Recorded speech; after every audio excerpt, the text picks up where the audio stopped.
بسم اللہ الرحمن الرحیم۔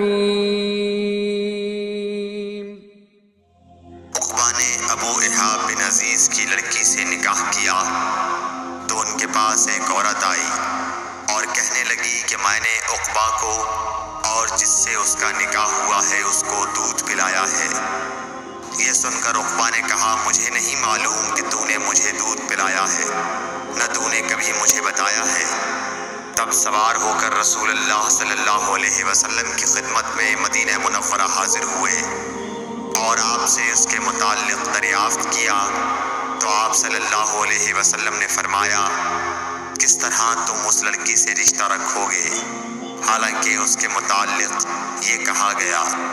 تب عقبہ بن حارث نے اس لڑکی کو چھوڑ دیا اور اس نے دوسرا خاوند کر لیا۔ صحیح بخاری حدیث نمبر 88۔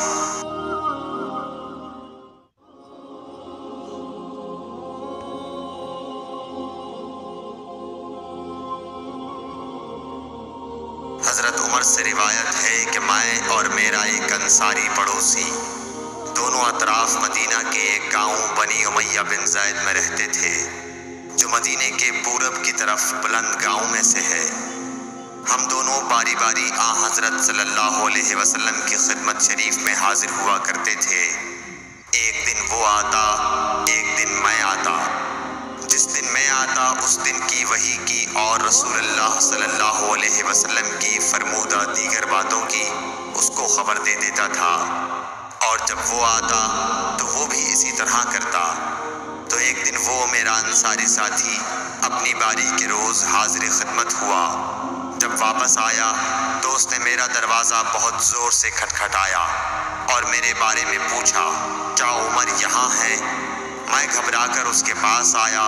وہ کہنے لگا کہ ایک بڑا معاملہ پیش آ گیا ہے، یعنی رسول اللہ صلی اللہ علیہ وسلم نے اپنی بیویوں کو طلاق دے دی ہے۔ پھر میں اپنی بیٹی حفصہ کے پاس گیا، وہ رو رہی تھی۔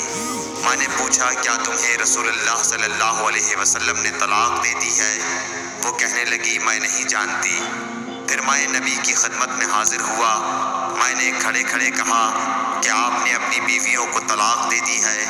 آپ صلی اللہ علیہ وسلم نے فرمایا نہیں، یہ افواہ غلط ہے۔ تب میں نے تعجب سے کہا اللہ اکبر، اللہ بہت بڑا ہے۔ صحیح بخاری